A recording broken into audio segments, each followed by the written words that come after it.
Halo teman-teman semuanya, pada playlist kali ini saya akan membahas Vue.js lanjutan karena Vue.js sudah ada versi terbarunya. Kita semua tahu bahwa Vue.js ini merupakan kerangka kerja yang mudah dipelajari, memiliki performa yang sangat baik, dan cocok untuk membangun user interface yang progresif. Tentu Vue.js didukung secara resmi oleh berbagai banyak sponsor, dan kita pun tahu bahwa Vue.js dibuat oleh Bapak Evan sekitar tahun 2014, di mana Vue.js bisa kalian gunakan untuk membuat aplikasi satu halaman atau dikenal sebagai single page application. Berikut ini adalah tampilan baru dari Vue.js. Kalian boleh akses halaman webnya, ada di vuejs.org. Untuk memulainya, kalian bisa buka langsung dokumentasinya. Di bagian introduction, dikatakan bahwa yang sedang kamu baca ini adalah dokumentasi dari Vue 3. Sedangkan untuk dokumentasi Vue 2 sudah dipindahkan di link berikut ini. Tenang saja untuk teman-teman yang baru belajar Vue, karena secara konsep masih sama, hanya saja di Vue 3 ada fitur-fitur yang keren dan sangat powerful, karena nanti ada kode yang bisa kita ringkas agar pengembangan aplikasinya pun jauh lebih baik. Intinya Vue.js itu dibangun dengan kode HTML standar, CSS, dan JavaScript.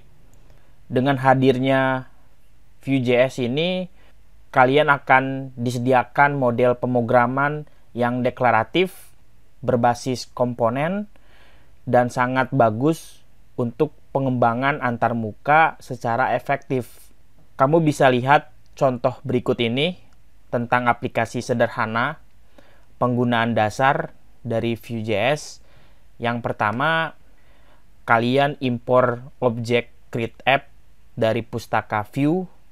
Objek tersebut bisa menyimpan dan mendeklarasikan model data yang mau dibinding ke dalam ID elemennya, yang mana counternya itu mulai dari angka 0.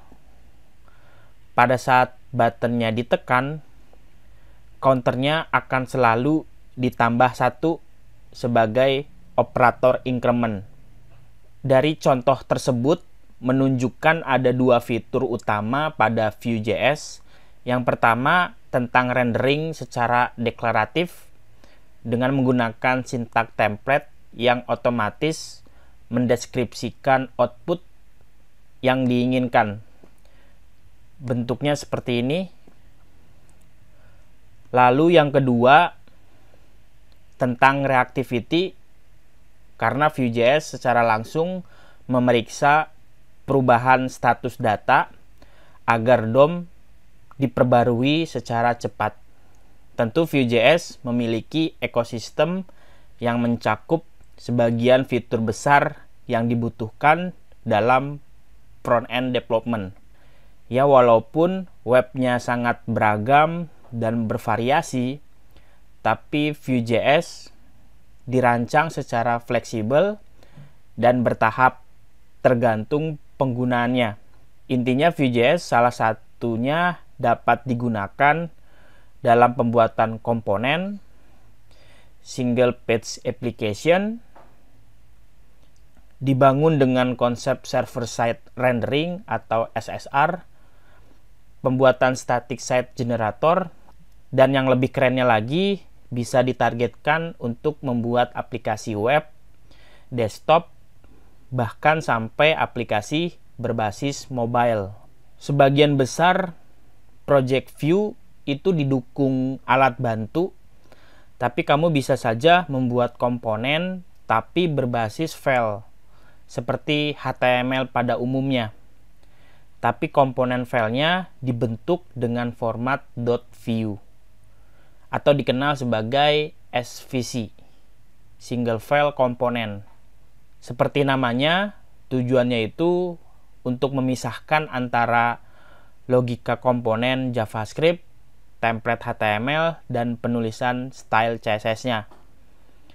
Tapi nanti dirangkum di dalam satu file. Berikut ini adalah contoh aplikasinya yang ditulis dengan format .view. Kalau kamu perhatikan, ada 3 bagian. Yang pertama ada script untuk mendeskripsikan model data. Kemudian ada template untuk merender elemen HTML. Dan yang terakhir ada sintak CSS yang dibalut di satu style.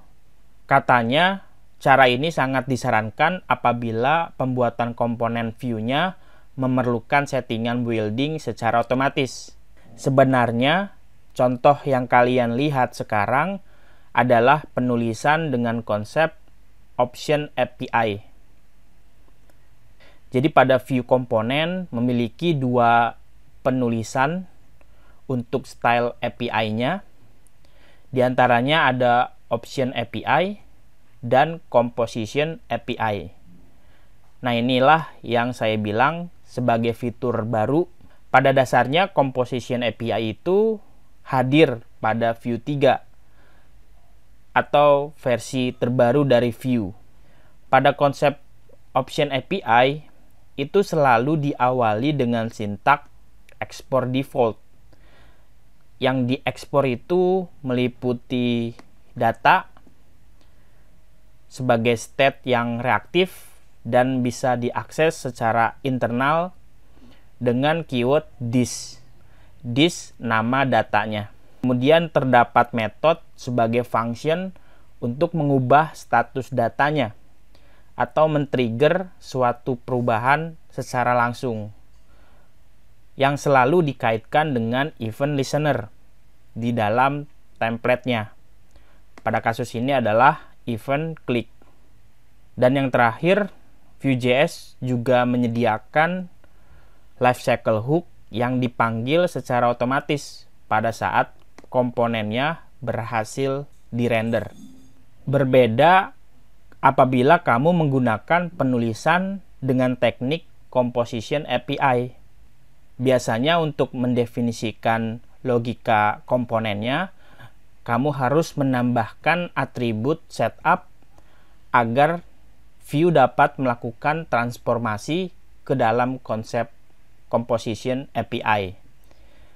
Contohnya seperti kalian mengimpor function API yang dibutuhkan, pastinya impor dari pustaka Vue, mendaftarkan state, menyediakan function untuk men-trigger suatu event, menambahkan lifecycle hook, semuanya itu dipisahkan dan di-setup dengan cara terpisah.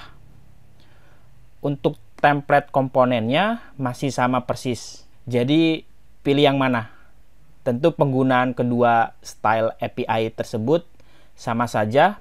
Hanya saja option API ini konsepnya itu mirip model berbasis kelas, yaitu dengan melakukan instant object komponen view-nya, sedangkan composition API penggunaannya lebih fleksibel karena kalian hanya diberikan modul tambahan terus dipisahkan ke beberapa function yang bisa diguna ulang. Mungkin itu saja introduction-nya. Kita coba langsung mulai saja, mulai praktek bagaimana cara menggunakan Vue dari kedua cara tersebut. Tentu untuk memulainya kalian harus melakukan settingan awal, di mana ada beberapa settingan atau istilahnya build setup file komponennya. Yang pertama, untuk membuat Vue dengan cara single file komponen, kamu harus menggunakan alat bantu seperti Vite namanya, atau bacanya Vite. Alat bantu ini untuk generate project lengkap dalam pembuatan web modern yang ringan dan sangat cepat. Ini yang disarankan oleh Vue. Selain itu, kamu juga bisa buka editor online namanya StackBlitz yang otomatis sudah melakukan build berbasis Vite, sehingga development lokalnya tidak perlu kalian lakukan dan kamu pun tidak perlu menginstal apapun. Semuanya sudah disediakan. Tinggal kalian buat file ngoding di sini, lalu dijalankan kembali dan lihat hasilnya. Saya akan coba menggunakan yang lokal, tapi pastikan kalian harus install Node.js versi 15 atau versi yang lebih tinggi, dan kalian pun harus familiar dengan penggunaan terminal. Itu syaratnya kalau kamu ingin install di lokal komputernya. Nah, untuk mengenerate project Vue yang didukung alat bantu, kalian boleh jalankan perintah ini di dalam terminalnya. Dia menggunakan npm, jadi tulis npm init Vue download versi terbaru. Perintah di atas akan dijalankan, maka nanti npm akan memasang alat bantu Vue-nya yang didukung secara resmi oleh Vue. Katanya ketika kalian menjalankan perintah tersebut, kamu akan diberikan petunjuk berupa pertanyaan, dan nantinya alat bantu tersebut akan buatkan project lengkap untuk kamu. Sekarang coba buka terminalnya, pastikan terminalnya diarahkan ke dalam folder tempat penyimpanan project. Saya akan simpan di dalam local D. Ketikkan saja npm init Vue add versi terbarunya. Kalian bisa enter. Pertanyaan yang pertama adalah berikan nama projectnya. Katakanlah namanya Vue Basic.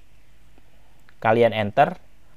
Pertanyaan selanjutnya cukup kalian pilih tidak, karena pertanyaan-pertanyaan tersebut adalah modul-modul apa saja yang ingin diinstal. Jadi saya pilih no.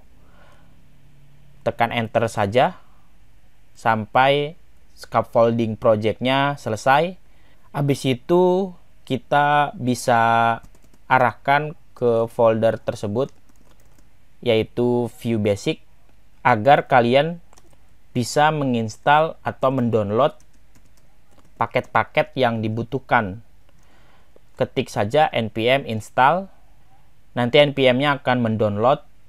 Ditunggu saja sampai prosesnya selesai.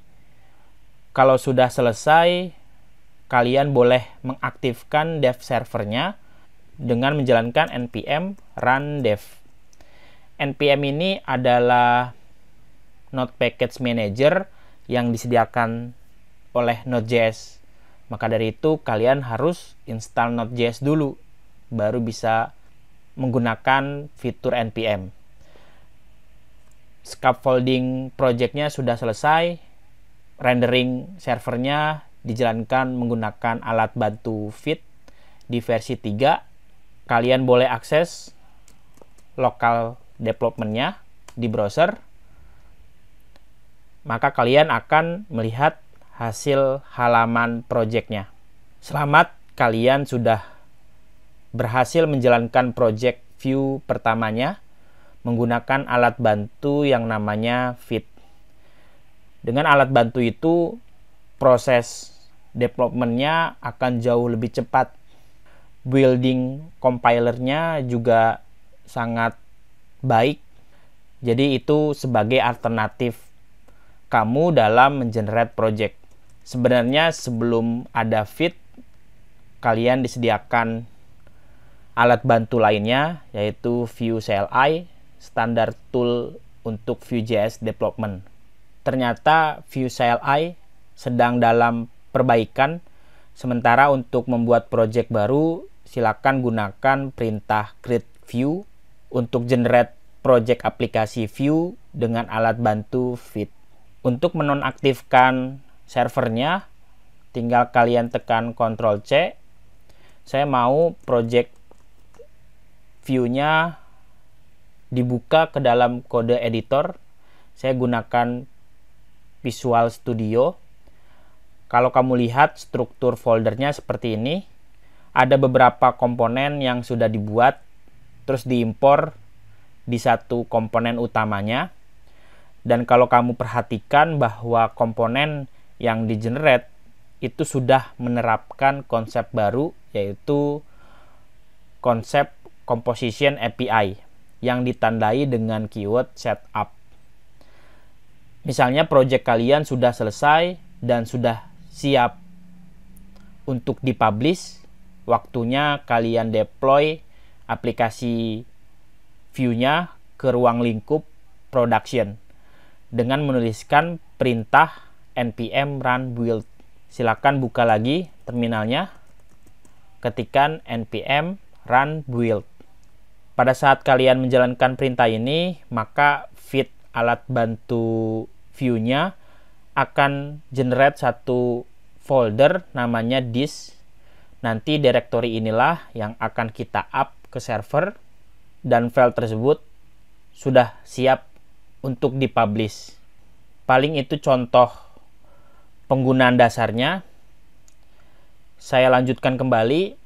Sebenarnya ada cara lain tanpa melakukan build. Artinya kalian cukup menyertakan satu link CDN dari view-nya dan salin kode berikut ini ke dalam HTML. Nanti langsung akses di browsernya. Coba kalian buka terminal, kita mundur satu direktori, buat folder baru, view 3 tutorial.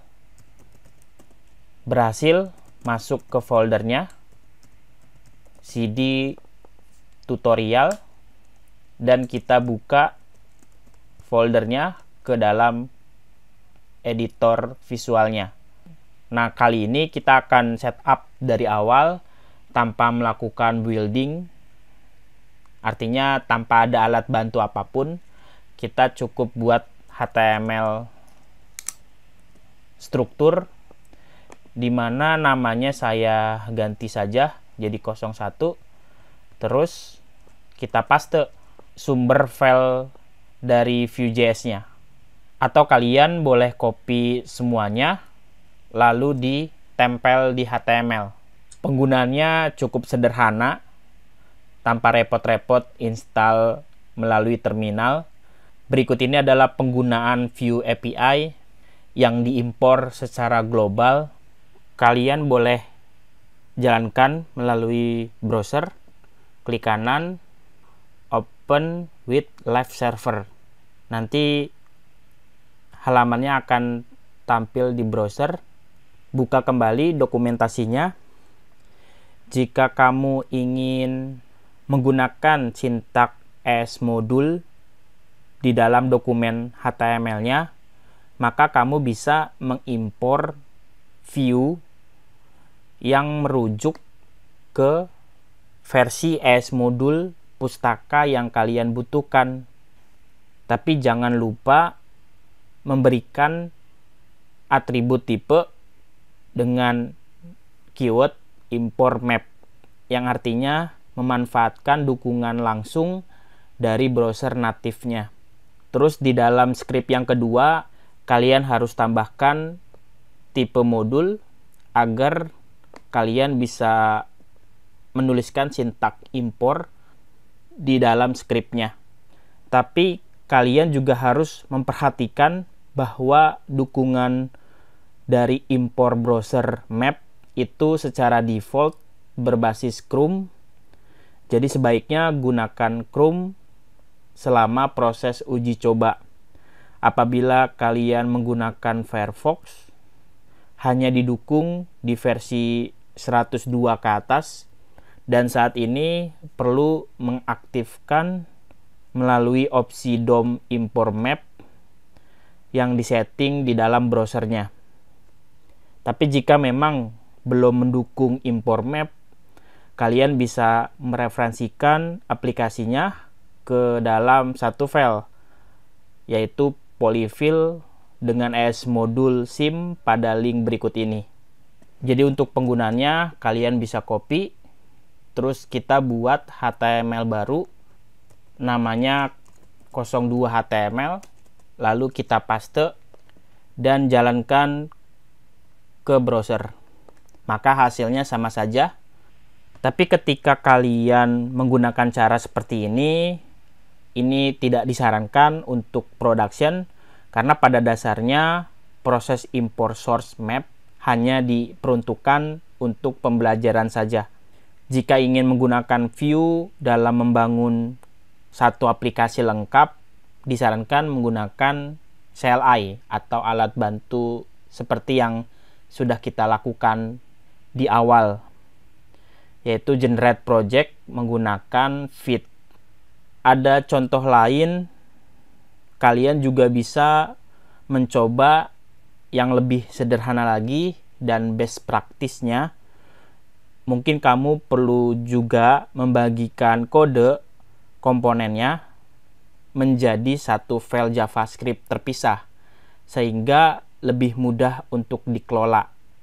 Misalnya di dalam satu folder itu ada satu JS, di mana satu JS itu menyimpan kode komponennya, terus diimpor ke dalam index agar bisa direferensikan ke elemen rootnya.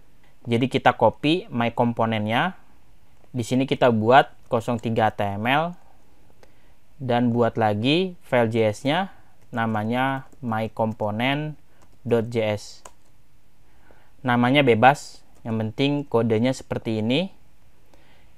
Komponen utamanya akan kita impor ke dalam halaman HTML. Ini kita copy dan kita paste di sini. Untuk yang lainnya sama. Jadi kita sediakan ID app dan script ES modulnya. Ini penulisan ES modul terbaru menggunakan keyword import. Import objeknya dari pustaka Vue, terus import juga komponen utamanya supaya komponen rootnya dirender ke dalam elemen HTML. Ini bisa kalian hapus. Jadi templatenya langsung diisi melalui opsi template. Tentukan templatenya di sini, misalnya countnya mulai dari 5. Terus referensikan lokasinya juga. Kalau ada folder, tentukan foldernya. Kemudian akses filenya. Boleh kalian jalankan open with live server. Sudah selesai, templatenya dirender dengan baik. Tapi katanya penggunaan contoh ini agar bisa berjalan dengan baik, kamu perlu menyajikan HTML-nya melalui protokol HTTP, atau kamu bisa menggunakan server lokal HTTP-nya melalui Node.js. Jalankan npm dan pastikan file HTML-nya berada di satu folder. Karena di dalam VS Code sudah diberikan live server yang bisa dijalankan secara otomatis, kalian akan mendapatkan hasil rendering dari Vue.js-nya. Setiap aplikasi yang kamu mulai itu harus membuat instant object dari create app. Artinya kalian harus melakukan inisiasi sebuah project. Pada dasarnya objek create app itu menyertakan sebuah komponen utama yang ingin dirender ke dalam HTML. Dengan kata lain, setiap aplikasi perlu ada komponen root yang dapat berisi komponen lain sebagai komponen turunannya. Misalnya, sistem komponennya sendiri seperti ini. Kalian buat halaman web yang terdiri dari bagian header, main, dan sidebar. Di mana di bagian main terbagi lagi menjadi komponen kecil. Nah, biasanya setiap komponen file ini dipisahkan ke satu file, terus diimpor ke komponen rootnya berdasarkan lokasi filenya. Jadi nanti ada komponen header, lalu kita impor lagi komponen footer misalnya. Lokasinya juga harus valid, tentukan foldernya, baru nama filenya, seperti itu. Yang jelas, ada banyak contoh untuk membantu kamu dalam menyusun komponen aplikasinya. Tapi sebagian besar aplikasinya itu diatur di satu root yang bersarang, agar komponennya bisa diguna ulang. Jadi root ini adalah ID app yang direferensikan melalui metode mount, di mana komponen utamanya adalah komponen yang kita impor dan kita buat di sini secara terpisah. Terus katanya instant object app tidak akan dirender apabila metode mount tidak dipanggil. Mount mengharapkan ada argumen selektor berupa elemen DOM sebagai kontainer webnya. Jadi metode mount harus dipanggil setelah konfigurasi aplikasinya itu berhasil disetting. Dan kamu pun juga tahu bahwa ada alternatif lain yang bisa menuliskan langsung logic template-nya di dalam mount kontainernya sebagai root komponen. Nanti view akan otomatis merender sebagai template walaupun di dalam objeknya tidak ada opsi template. Contohnya seperti yang sudah kita buat tanpa ada opsi template dan templatenya langsung dimasukkan ke dalam root seperti ini.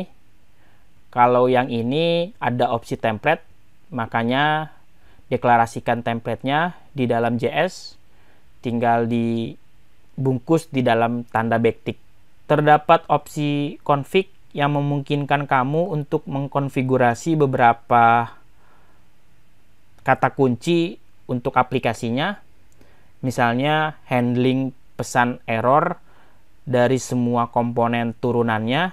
Jadi tinggal instant object app disambung dengan kata kunci config dan menjalankan fungsi error handler.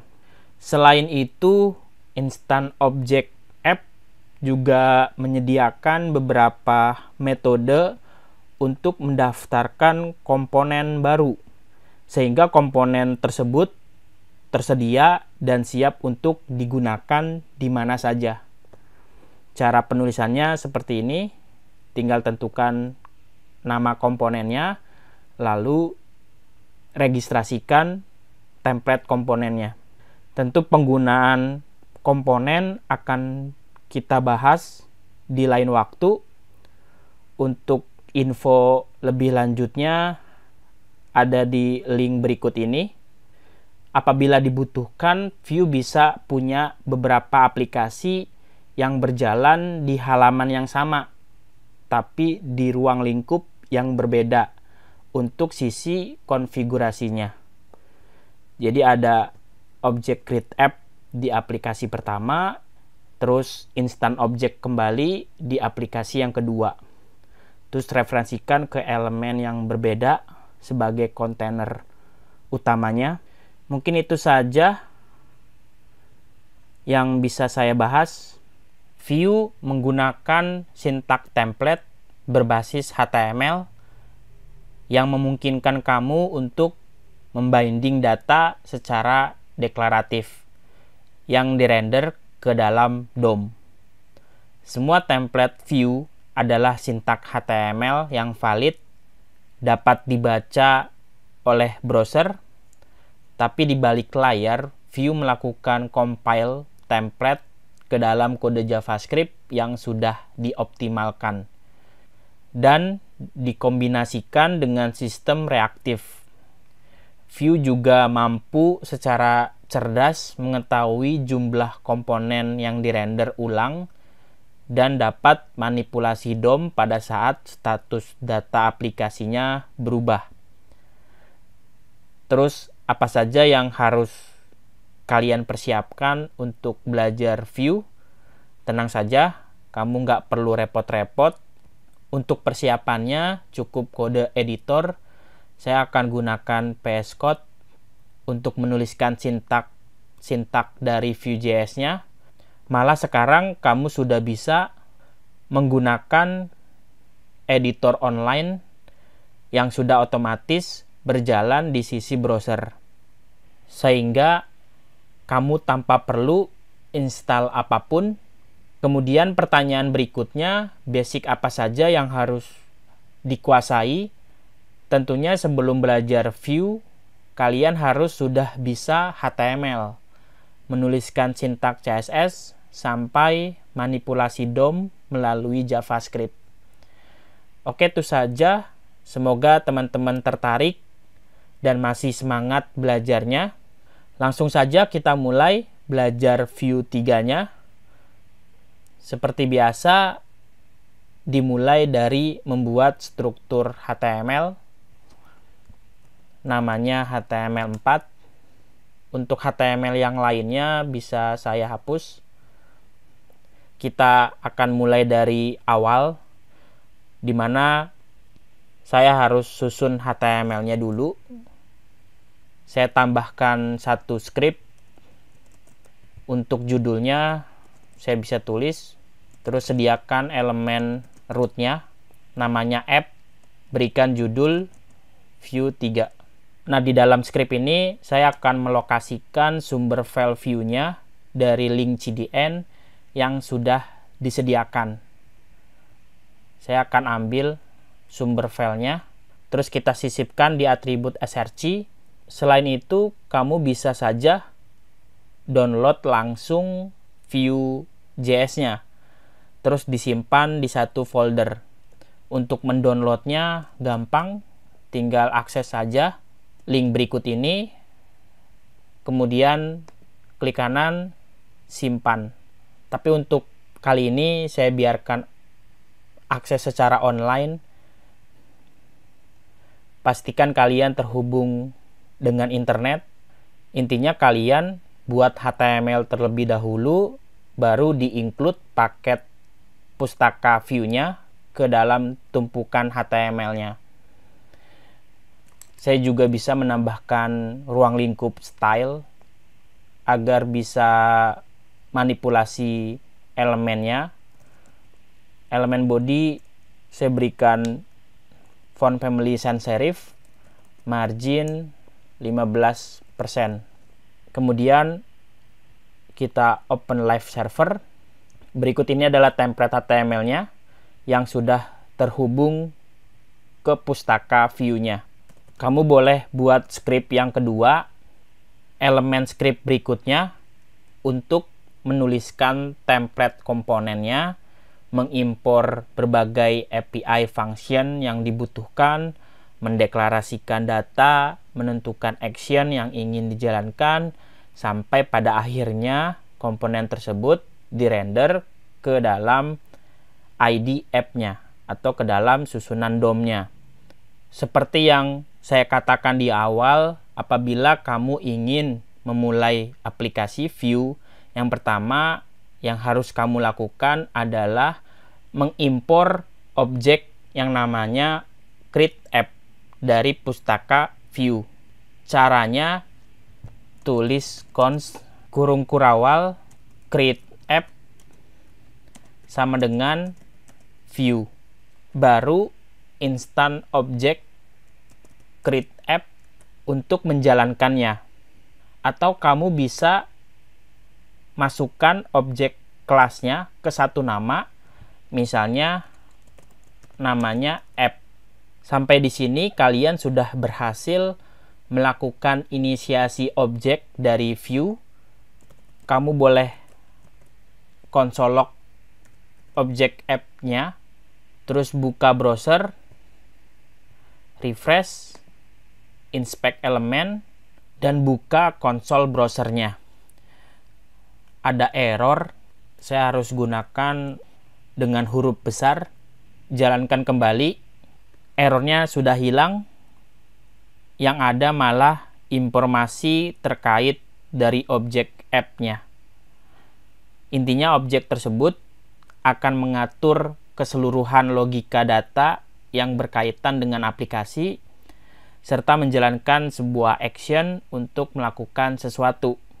Sebenarnya kamu bisa saja langsung menuliskan sintak view di awal penggunaannya, terus akses objek tersebut. Cara seperti ini juga bisa kamu lakukan, maka hasilnya pun sama saja. Karena dia berbentuk objek, maka view memiliki opsi sebagai parameter yang ditandai dengan kurung kurawal. Kemudian di dalamnya kamu bisa mendeklarasikan susunan data. Kita buat datanya, terus kita return, misalnya counter dimulai dari angka 0, tentu kita return sebagai objek, lalu tentukan propertinya. Nanti pada akhirnya kamu perlu menentukan elemen mana yang ingin dijadikan wadah untuk template komponennya.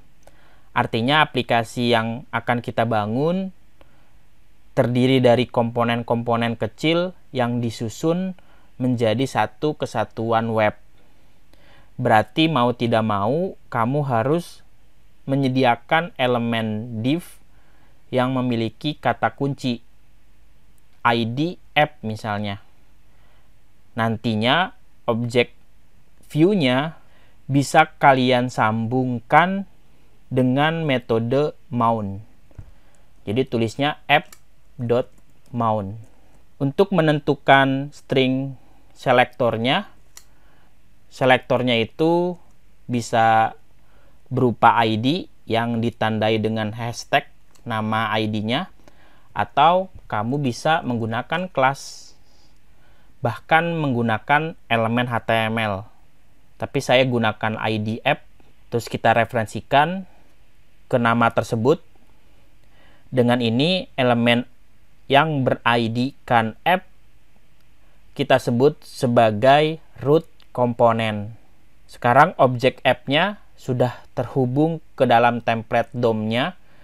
Dengan begitu, kalian bisa saja langsung memanipulasi data di dalam ruang lingkup div-nya.